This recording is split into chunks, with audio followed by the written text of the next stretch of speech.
Hey everybody, I am hopping into here live because I've been meaning to make a video to explain this, and I know we owe you a town hall.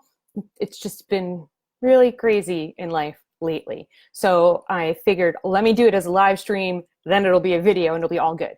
I want to clarify for you what COPPA is. And by the way, found out in DC last week that it is definitely pronounced COPPA by the people at the FTC. We like to say COPPA because then we can sing the song. But anyway, so it's COPPA, C-O-P-P-A, Children's Online Privacy Protection Act.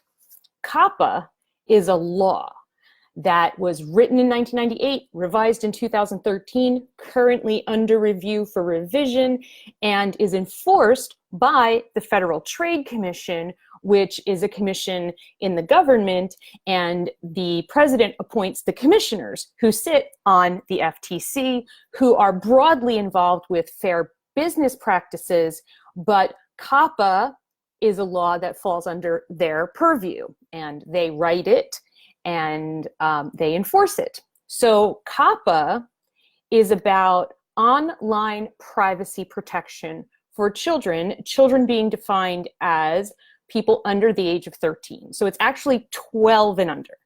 13 and up, age 12 and under, okay? So age 12 and under.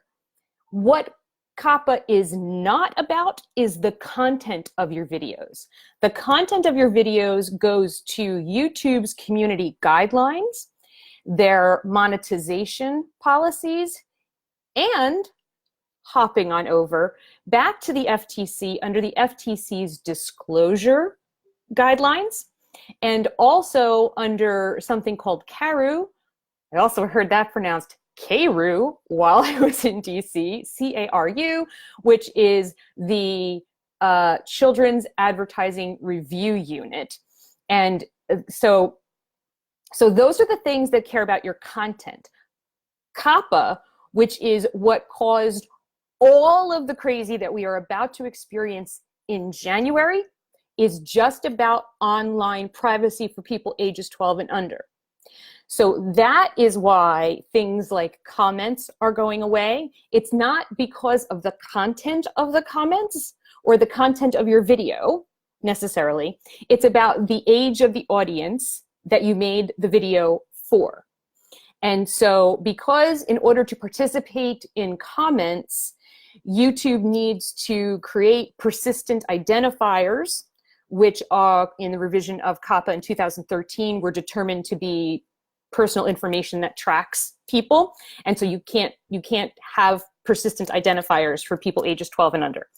In order for comments to work on YouTube, they need to have a persistent identifier. So no more comments. It has nothing to do with pedophiles in the comments. It has nothing to do with hate speech in the comments. It has nothing to do with the content of your video other than if it was made for people 12 and under. It's all about online privacy and persistent identifiers. That is the same reason that notifications will be going away, because that obviously needs a persistent identifier to new video, ping this person, okay? So, boop, can't do that anymore. We will most likely lose the community tab, because the community tab has a comments function, and there isn't right now a way to have a community tab without a comments function. So that's why that is probably going to go away. Subscriptions, on the other hand, wild as it may seem to you, as it seems to me, we get to keep subscriptions. Our subscription numbers, if you choose at the channel level to identify as content for people under the age of 13, your subscriber numbers and your like and dislike numbers won't show anymore, but people can still subscribe to your channel. And if they go to their subscription feed in YouTube, they will see new videos by you.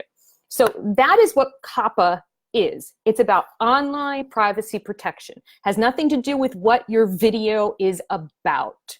So thinking that if you make kid-safe content, you're not violating COPPA, totally wrong thing to think. if you make content for people under the age of 13, you need to be COPPA compliant. YouTube is going to help us tremendously to be COPPA compliant by providing us with a self-selection tool where we will be able to identify that this content is for people under the age of 13, or I think it's going to say kids content or kid directed content because it's global, and around the world that age is a different age. So, but in the United States, it's 13 and under. So you're going to be able to identify either that your whole channel is made for kids or only specific videos are made for kids. And once you click that button, YouTube is going to help you be COPPA compliant by turning off a bunch of features and doodads and things to make sure that the children that engage with your content are not engaging with your content in a way that potentially puts their privacy at risk. So that's what COPPA is. So I hope that helps clarify that a little bit. Please ask lots of questions. I will be back later to answer lots of questions, and I need to put my glasses on so I can see where the little button is to end the live video. Yes, so thank you guys so much for your patience while I put this together like that, sitting on the floor of my living room.